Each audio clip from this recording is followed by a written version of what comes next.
বন্ধুরা, সংসারের সংকীর্তন সিরিয়ালের আজকের রিভিউ। বংশীর শ্বশুরমশাই তাকে 5টা বই দিয়েছে, ব্রতর বই। বলছে যত ব্রত সব এই বইগুলোতে আছে, এর বাইরে কিন্তু নেই।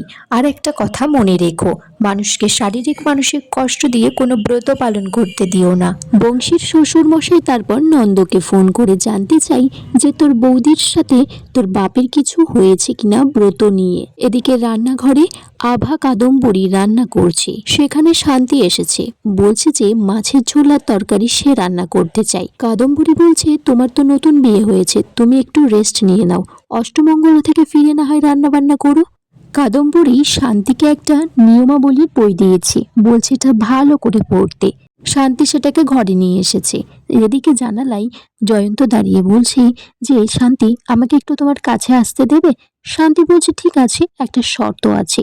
সেই নিয়মাবলীর বইটা জয়ন্তর হাতে তুলে দিয়েছে, বলছে যে এই বইটা তুমি আমায় পড়ে শোনাবে। জয়ন্ত বলছে ঠিক আছে, স্বামী হিসেবে তো পালন করতে পারছি না দায়িত্ব, মাস্টার মশাই হিসেবে তো ঠিকই পারবো। জয়ন্ত তারপর শান্তিকে একের পর এক নিয়মাবলী শোনাচ্ছে। প্রথম নিয়মটা হচ্ছে দিনে 4 বার ঘর ঝাড় দিতে হবে। তারপরের নিয়মটা সকালবেলা এই বাড়ির নতুন বউকে প্রত্যেক সদস্যের জন্য বালতিতে জল তুলতে হবে 8টার সময়।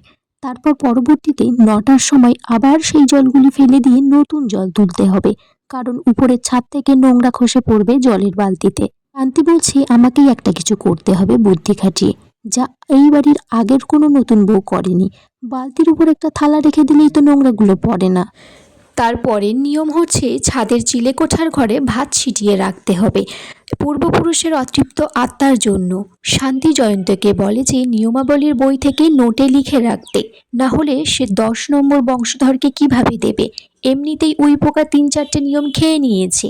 জয়ন্ত 10ম পুরুষ আসবে শুনে খুশিতে নাচছে, এদিকে মনে মনেও ভাবছে যে বাড়ির 9ম পুরুষই 1 মাস একা, তাহলে 10ম পুরুষ আসবে কিভাবে। এদিকে বংশী ব্রতর বইগুলো নিয়ে ষষ্ঠ, পঞ্চম, চতুর্থ করে করে সমস্ত পূর্বপুরুষের ছবিতে প্রণাম করে আশীর্বাদ চাইছে। বলছে যে শ্বশুরমশাইয়ের এই ব্রতর বইগুলোই একমাত্র অস্ত্র। শান্তি এদিকে জয়ন্তকে বলছে যে না গো, তোমাদের বাড়িতে এইরকম কোনো ব্রতই তো বই দেখছি না, সবই মিথ্যে। এদিকে কাদম্বরী ব্রজকে বলছে যে দাদা কিন্তু ওই শান্তি মেয়েটার কাছে টাইট হয়ে গেছে। তারপর তারা আড়ি পেতেছে শান্তি আর জয়ন্তর ঘরে। শান্তি এদিকে জয়ন্তকে বলছে যে ঘর থেকে বেরিয়ে যেতে। এই সমস্ত নিয়ম বা ব্রত কোনো বইয়েই কিন্তু সে দেখছে না। কাদম্বরী বলছে যে শোনো, সব কথা বইয়ে লেখা থাকে না, কিন্তু কিছু কিছু কথা কপালেও লেখা থাকে, ভাগ্যের জন্য। শান্তি তখন বাইরে বেরিয়ে এসেছে, কাদম্বরীকে বলছে এটা তো তোমাদের বাড়ি কাকিমা, তাহলে তুমি আড়ি পাচ্ছ কেন? মনে মনে বলছে ভাগ্যিস মা দিদা মুখ খুলতে বারণ করেছে, না হলে দেখিয়ে দিতাম এই বাঙাল মেয়ে কি কি করতে পারে। কাদম্বরী আর ব্রজ এদিকে দেখছি যে বংশীর ঘরে আলো জ্বলছে। বলছে দাদা এত রাতে ঘুমাননি কেন? বংশীকে বলছে আপনাকে কোনো অসুবিধা হচ্ছে, তাহলে একটু হজমের ওষুধ এনে দিতাম। বংশী তখন বলছে ব্রজকে যে বাড়িতে অনেক অসুবিধা আছে, সেগুলো নিয়ে মাথা ঘামাতে। ওরা চলে গেলে বংশী তার মায়ের ছবির সামনে দাঁড়িয়ে বলছে মা, কাদম্বরী রূপে তুমি এসেছো, না হলে এত খেয়াল তো আমাকে কেউ রাখতো না। শান্তিতে আলো জ্বালিয়ে রাখবো, তাও সেটা হবার জন্যই এই কাচের দরজা জানলা খুলে কাঠ করে দেব, তাহলে আলো খবর কোনোটাই বাইরে প্রবেশ করবে না। বংশী ব্রতর বই পড়তে পড়তে ঘর থেকে বেরিয়ে বারান্দায় টর্চ জ্বালিয়ে পায়চালি করছে আর পড়ছে।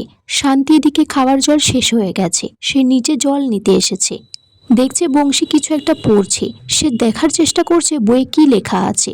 বংশী টর্চের আলোটা শান্তির মুখে পড়তেই ভূত বলে চিৎকার করে ওঠে। বাড়ির সবাই সেখানে এসে বলে কি হয়েছে? ভূত ভূত, কোথায় ভূত?